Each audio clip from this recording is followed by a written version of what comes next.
মিরপুরে খেলা হয়, সিল্লানি দিলে ধানমন্ডি থেকে শোনা যায়। অথচ এই সোনার বাংলাদেশের যুবক কোরআনের মাহফিলে এসে কোনো কথা বলে না। কিন্তু মমতাজ যদি একটা ঝুল মেরে ছেড়ে দিত, বাদ বাকি আর গাওয়া লাগতো না। আমার ঘুম ভাঙায়া গেল রে, দেখছেন? কাউরে বলা লাগছে?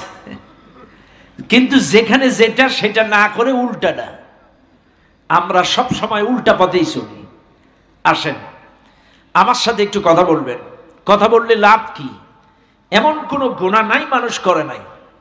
গুনাহ করতে করতে মানুষের দিলগুলো নষ্ট হয়ে গেছে। বিশ্ব ইজতেমা, জুমার নামাজ, ওরস শরীফ, তাফসীর মাহফিল, এত মজলিসে দোয়া হয়, আজ আমাদের চোখে পানি নাই, কোন রকম চোখে পানি আসে না। কারণ কি বলেন তো? গুনাহ করতে করতে আমাদের দিলগুলো নষ্ট হয়ে গেছে, গুনাহ করতে করতে আমাদের অন্তরগুলো কালো হয়ে গেছে, যার কারণে আমাদের চোখে এখন পানি নাই। আরে একটা কথা মনে পড়ে গেল, এগুলো বলতে হয় না।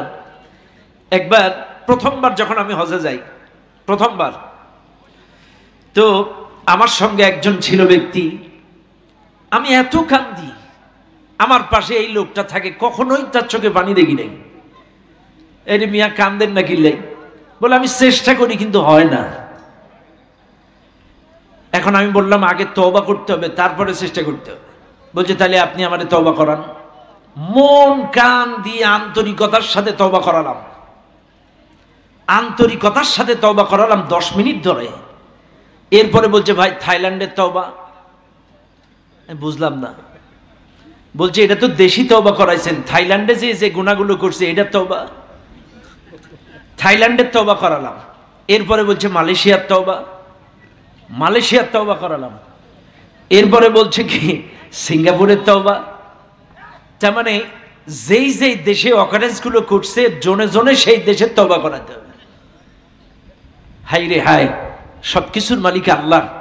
আমার পরেও আলহামদুলিল্লাহ ওই ব্যক্তি আরো 3 বার গেছে, আলহামদুলিল্লাহ। পরবর্তীতে কি হয়েছে আমি জানি না, আরো কয়েকবার গেছে উনি। আল্লাহ কবুল করুন, বলেন আমিন। আজকে আমাদের গুনাহ করতে করতে দিলগুলো নষ্ট হয়ে গেছে, এই জন্য আমাদের চোখে পানি আসে না। কথা কন ঠিক না বেঠিক? এই জন্য আমার সাথে কথা বলবেন, কারণ আল্লাহর কোরআনের কথা বেশি বেশি বললে, সুবহানাল্লাহ, আলহামদুলিল্লাহ এবং কোরআনের জিকির, কোরআনের আয়াতগুলো যত বেশি পড়বেন, আমার আপনার দিলের ময়লাগুলো পরিষ্কার করে দিবেন কে? আরো জোরে বলেন কে? আল্লাহ পাক আমাদের সকলকে বেশি বেশি আল্লাহ জিকির, কোরআন তেলাওয়াত করার তৌফিক দান করুন, বলেন আমিন। আমার সাথে স্বতঃস্ফূর্তভাবে তেলাওয়াত করেন। আউযু বিল্লাহি মিনাশ শাইতানির রাজীম। বিসমিল্লাহির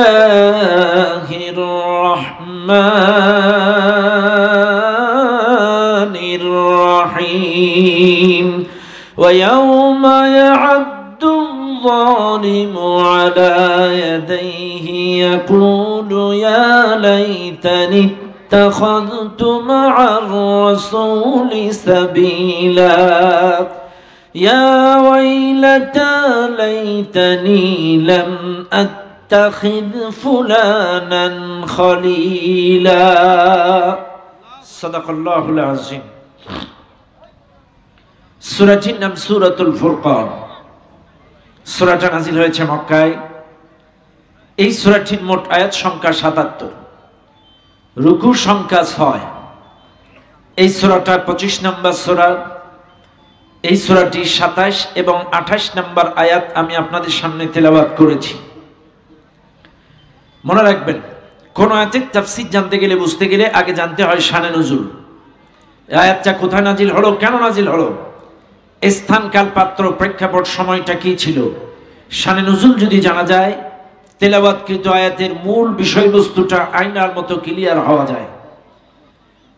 28 নম্বর আয়াতটা নাজিল হওয়ার কারণ, আমি কিন্তু 2টা আয়াত তেলাওয়াত করছি। একটি আয়াতের শানে নুজুল বিস্তারিত পাওয়া যায় না, কিন্তু আরেকটি আয়াতের শানে নুজুল লম্বা বিস্তারিত পাওয়া যায়। 28 নম্বর আয়াতটা নাজিল হওয়ার কারণ, মক্কায় একজন প্রভাবশালী ব্যবসায়ী ছিলেন, প্রভাবশালী শিল্পপতি ছিলেন। এর নাম ছিল উকবা ইবনে আবি মুঈত। উকবা ইবনে আবি মুঈত ব্যবসার কাজে দেশি বিদেশে সফর করতেন, দেশে বিদেশে সফর করতেন, আর মাঝে মাঝে দেশি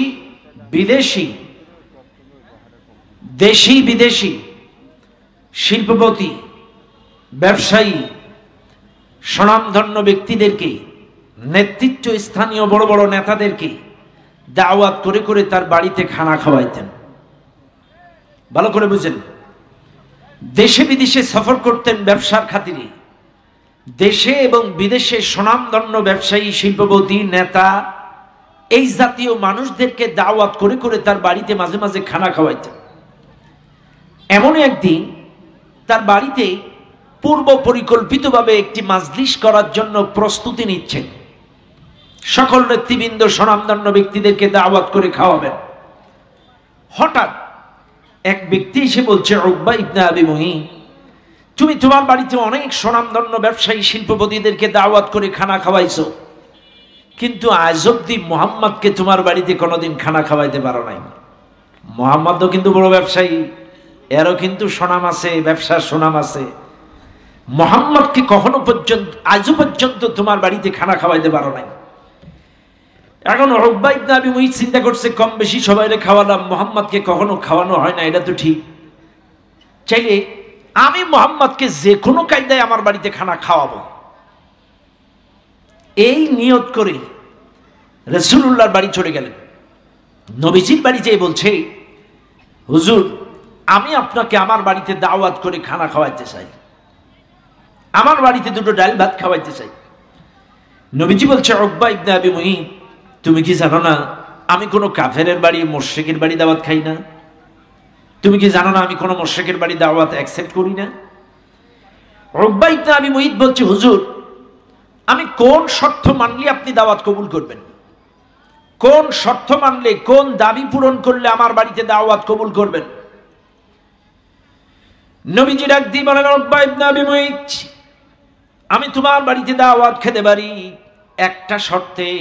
শর্তটা হলো এই, আমার সামনে যদি তুমি ঈমানের ঘোষণা দিতে পারো, আমার সামনে যদি তুমি কালেমা পড়তে পারো, কালেমা কবুল করতে পারো, আমি কথা দিলাম আমি তোমার বাড়িতে দাওয়াত কবুল করব। যদি তুমি আমার সামনে কালেমার ঘোষণা দিতে পারো, আমার সামনে যদি কালেমা অ্যাকসেপ্ট করতে পারো। উকবা ইবনে আবি মুঈত বলেন, যে কোনো কায়দায় আমার বাড়িতে নিব, কালেমা পড়লেই যদি মুহাম্মদ আমার বাড়িতে দাওয়াত খাই, হুজুর আমি আপনাকে সাক্ষ্য রেখে বলে দিলাম, ঘোষণা দিয়ে দিলাম, লা ইলাহা ইল্লাল্লাহু মুহাম্মাদুর রাসূলুল্লাহ সাল্লাল্লাহু আলাইহি ওয়াসাল্লাম। কালেমা পড়ে নিলেন, ঈমান আনলেন। রাসূল বলছেন, ঠিক আছে, কবে দাওয়াত? অমুক দিন। ঠিক আছে, আমি তোমার দাওয়াত কবুল করলাম। এখন প্রশ্ন হলো এই, রাসূল কিন্তু শর্ত দিলেন, আমি কোনো মুশরিকের বাড়ি দাওয়াত খাই না। আজ আমরা তো আশিকের রাসূল, আমরা তো নবীর উম্মত, নামের আগে মুহাম্মদ লেখাই, নামের আগে সব কিছু, দাড়ি আছে, টুপি আছে, জুব্বা আছে। আচ্ছা, আপনারা একটা কথা জবাব দেন, দাওয়াত কবুল করার সময় কখনো কি চিন্তা করছেন লোকটা নামাজি না বেনামাজি, সুদখোর না ঘুষখোর, দুর্নীতিবাজ নাকি? এই লোকটার বাড়িতে যে আপনি দাওয়াত নিলেন, কখনো কি এটা বিচার বিশ্লেষণ করছেন? আরে সোশ্যাল সেশন, এই ফাউন্ডেশনের ছেলেবেলে কই? আরে ভাই, এই লক্ষ লক্ষ টাকা খরচ, একটা জেনারেটরে কয় টাকা তেল লাগবে ভাই? ফুল টাইম জেনারেটর চালান, আর কারেন্ট দিবেন না, এই ডাইরেক্ট জেনারেটর চালান, আপনার কয় টাকা তেল যাবে? 10টা তেল যাক। এ ভাই, আর দিবেন না, সব সম্পূর্ণটাই জেনারেটর চালান।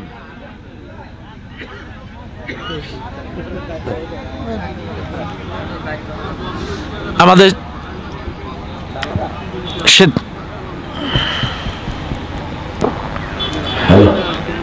স্বেচ্ছাসেবক, আমাদের আত্মাকুয়া সোশ্যাল ফাউন্ডেশনের নেতৃবৃন্দ যারা আছেন, আমি অনুরোধ করব টোটালটাই আপনারা তেল দিয়ে চালান, আর কোনো কারেন্টের অপেক্ষা করবেন না।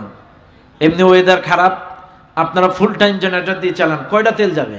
লক্ষ টাকা খরচ, 10টা তেল বেশি যাক, আপনারা তেল দিয়ে চালাবেন। কারণ আলোচনার মধ্যে ডিস্টার্ব হলে কিন্তু মুভমেন্ট ঘুরে যায়, আলোচনার মোড় ঘুরে যায়। খবরদার, ফুল টাইম জেনারেটর চালাবেন। হ্যাঁ, আমরা যে দাওয়াত কবুল করি, কখনো কি আমরা চিন্তা করে দাওয়াত নেই আসলে লোকটা নামাজি না বেনামাজি, লোকটা সুদখোর না ঘুষখোর? কার বাড়িতে দাওয়াত খেলেন, কার বাড়িতে দাওয়াত কবুল করলেন, কখনো চিন্তা করছেন? আজ অব্দি আমরা চিন্তা করি নাই। আরে আমার তো খারাপ লাগে এই জন্য যে আজ এদেশের মানুষ দাওয়াত পাইলেই হয়, কার বাড়ি দেখার দরকার নেই। কথা না ঠিক না বেঠিক? আর একটা সত্য, আর একটা সুন্নাত আজকে শিখাইয়া যাই। দাওয়াত যদিও নিয়েছেন, যার বাড়িতে দাওয়াত খাবেন, আমার নবী 3 জনের জন্য কৃতজ্ঞতা স্বীকার করতেন। 1 নাম্বার, মহান মালিকের কৃতজ্ঞতা স্বীকার করতেন। ও মালিক, তুমি আজকের অমুকের বাড়িতে আমাদের ভালো মন্দ খাওয়ার তৌফিক দিয়েছো, আল্লাহর শুকরিয়া আদায় করতেন। 2 নাম্বার, বাড়িওয়ালার কৃতজ্ঞতা স্বীকার করতেন।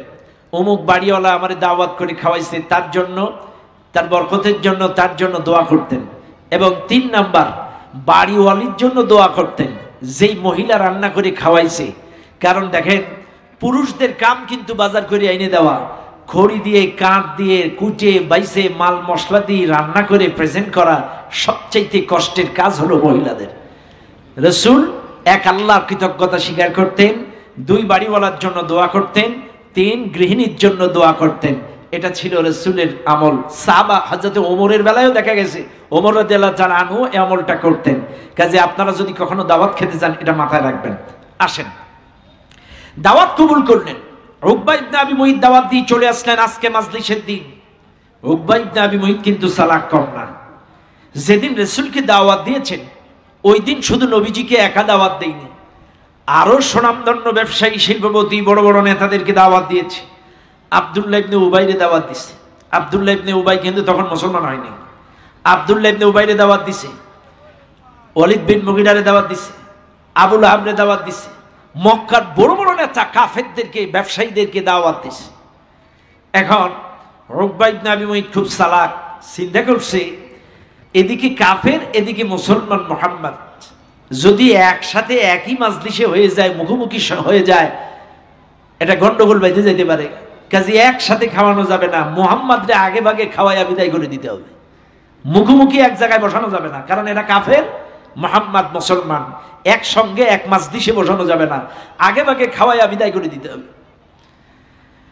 শুনে নেন দুনিয়ার মানুষ, যেদিন তার বাড়িতে দাওয়াত, আল্লাহর নবীকে আগে ভাগে ডেকে এনে টেকনিক্যালি রাসূলুল্লাহরে আগে ভাগে খাওয়াইয়া দিয়া বিদায় করে দিলেন।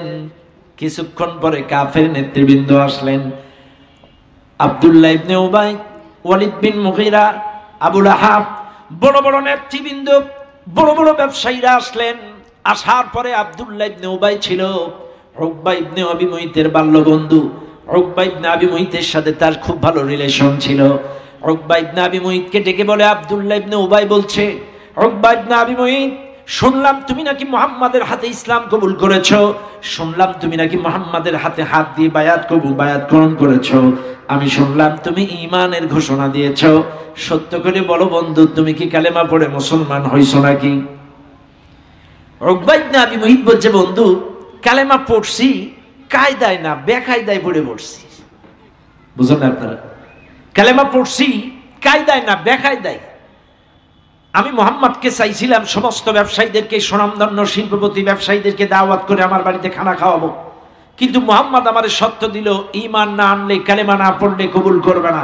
এখন তাই বেকায়দায় পড়ে মুখে মুখে কালেমা পড়ছি, আসলে অন্তর দিয়ে পড়ি নাই। কথা বুঝেন না আপনারা? কি কি পড়ছি? কালেমা মুখে মুখে পড়ছি, অন্তর দিয়ে পড়ি নাই। কত বড় শয়তান! কালেমাটা পড়ছি ঠিকই, মুখে মুখে পড়ছি, অন্তর দিয়ে কালেমা পড়ি নাই। আমাদের দেশে তো এরকম লোক নাই। হ্যাঁ, আছে আছে আছে আছে এরকম লোক। আরে বাগাসরায় নেই, কলারোয় নেই, আছে। আশ্চর্য হয়ে যাবেন। একটু আগে আমার ভাই কালেমার ঘোষণা দিলেন, কালেমার ব্যাখ্যা করছিলেন। বিশ্বাস করেন, এই বাংলাদেশে সুবহানাল্লাহি ওয়া বিহামদিহি সুবহানাল্লাহিল আযীম পড়ার লোক আছে, এই বাংলাদেশে লা ইলাহা ইল্লাল্লাহ মুহাম্মাদুর রাসূলুল্লাহ পড়ার লোক আছে, এই বাংলাদেশে 5 ওয়াক্ত নামাজ পড়ার লোক আছে, এই বাংলাদেশে যখনই বলা হয় জমিন যার আইন চলবে তার, যখনই কথা কানা আরো জোরে বলেন, যেমন নামাজ পড়ে, কালেমা পড়ে, তাসবিহ পড়ে, জিকির করে, সব ঠিক, নামের আগে মুহাম্মদ লেখে, আলহাজ লেখে, কিন্তু আল্লাহর জমিনে লা ইলাহা ইল্লাল্লাহ, আল্লাহ ছাড়া আইনদাতা নাই, বিধানদাতা নাই, মাহবুদ নাই, যখনই আল্লাহর আইন প্রতিষ্ঠার কথা বলা হয় ওদের মুখ শুকায় যায়। তার মানে বোঝা যায় এরা আসলে প্রকৃত অর্থে অন্তর দিয়ে কালেমা পড়ে নাই, এরা উকবা ইবনে আবি মুইতের খালাতো ভাই। কতক্ষণ ঠিক না বেঠিক আছে না নাই? এরা কালেমা পড়ে, জিকির করে, নামাজ পড়ে, দাঁড়িয়ে আছে, কিন্তু যখনই আল্লাহর আইনের কথা বলা হয় এগুলো নাই। আর বাংলাদেশের অবস্থা কি একটু বলবো, রাগ করবেন না তো? আমি মাঝে মাঝে উদাহরণ দিই। নাম কি আপনার? আব্দুল সালাম। এই যে আব্দুল সালাম ভাই বাগাসরায় গেছে 1 কেজি গরুর গোশ কিনবে। কয় কেজি? 1 কেজি গরুর গোশের দাম কত? 750 টাকা। আব্দুল সালাম ভাই বাজারে যাই দেখে 1 কেজি গোশ 750 টাকা, বলছে আমার 1 কেজি গোশ দেন। গরুর কষায় 1 কেজি গোশ দিছে। 1 কেজি গোশ, হুজুর মানুষ, লম্বা টুপি, লম্বা দাড়ি, দেখে হুজুরের দিকে 150 গ্রাম টান মেরে 1150 গ্রাম আব্দুল সালাম ভাইয়ের দিকে দিছে। কয় গ্রাম? 1 কেজিতে কতটা হয়? 1000 গ্রাম, তার মানে 1 কেজি। কিন্তু এখানে 1150 গ্রাম টান মেরে দিছে। এখন আমার ভাইয়ের তখন বিবেকে কাজ করে না, আবেগে কাজ করছে।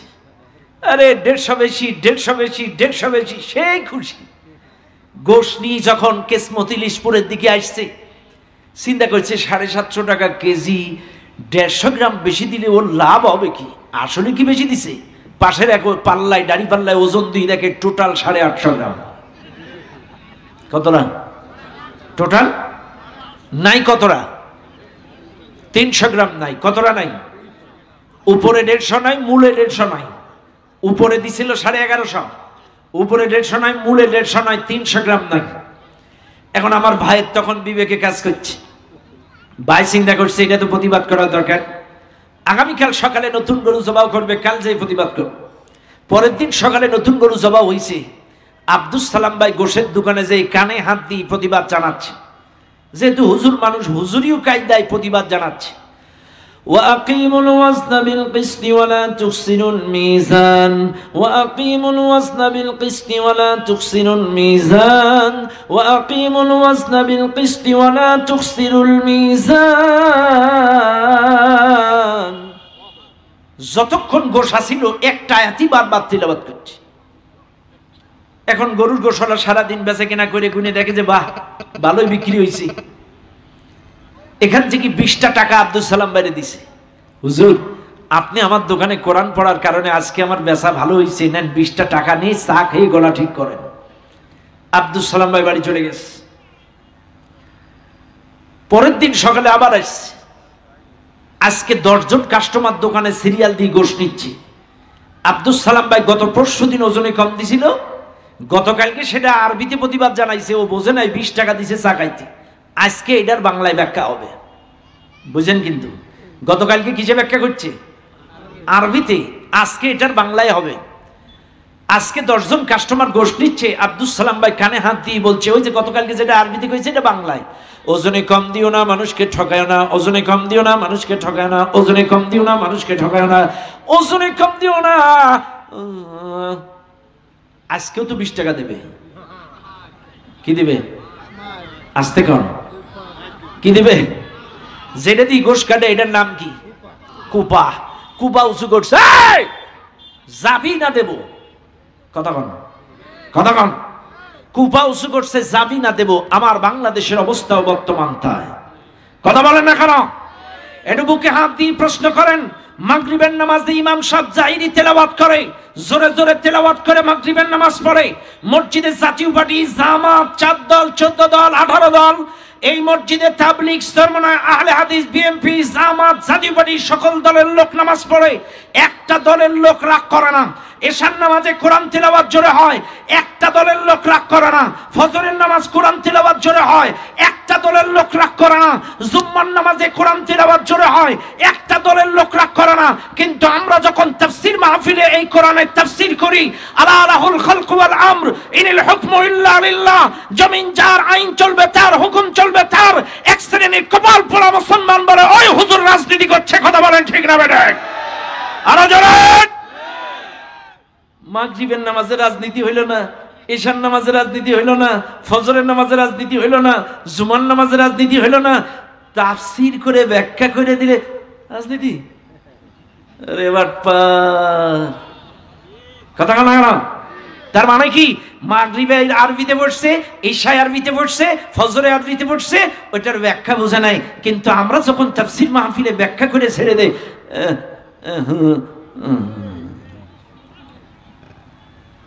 কেন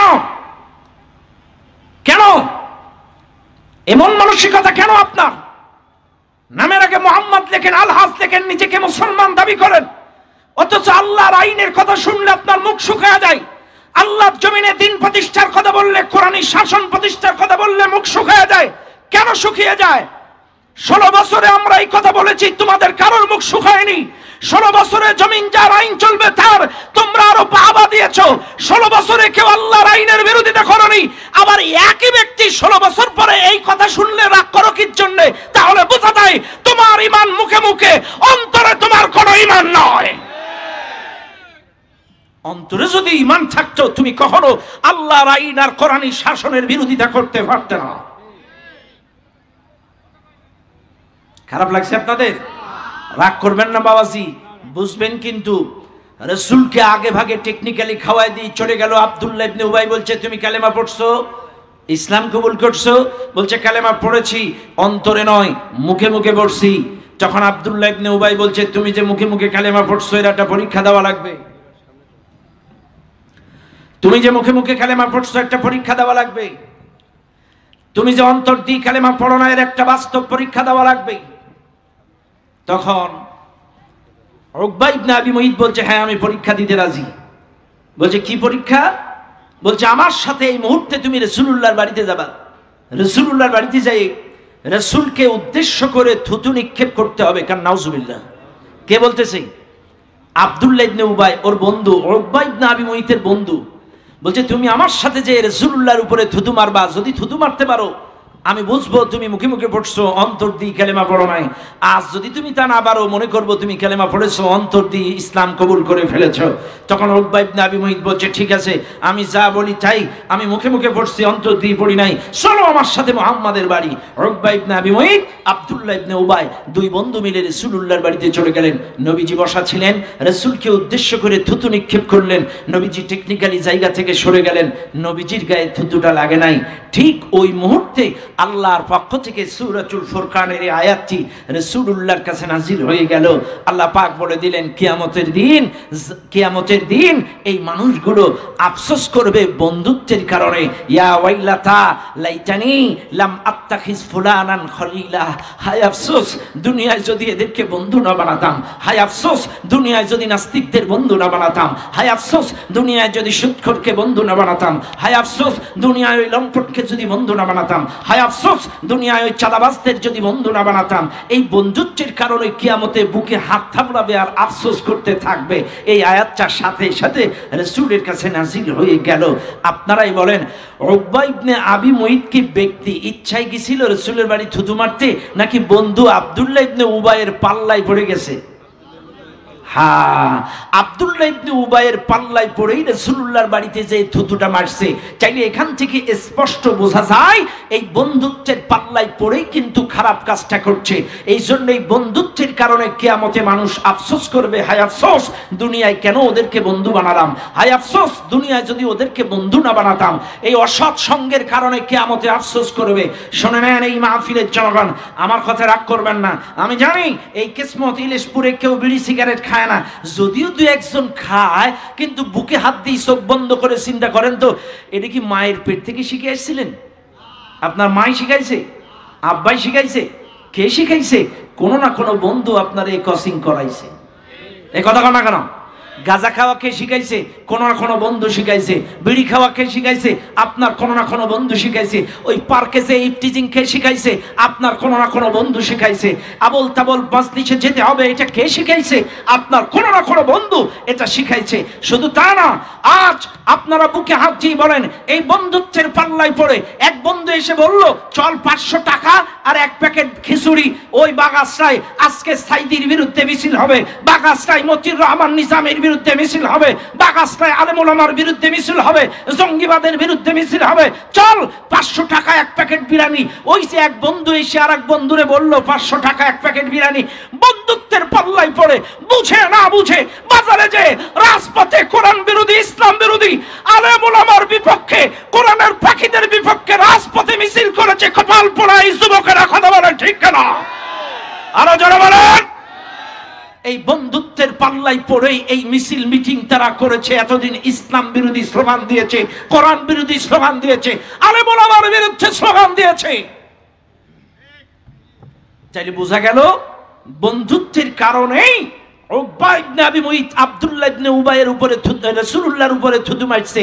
চাইলে এখান থেকে বোঝা গেল সৎসঙ্গে স্বর্গবাস, অসৎসঙ্গে সর্বনাশ। আমার কথাগুলো স্পষ্ট বোঝার চেষ্টা করবেন।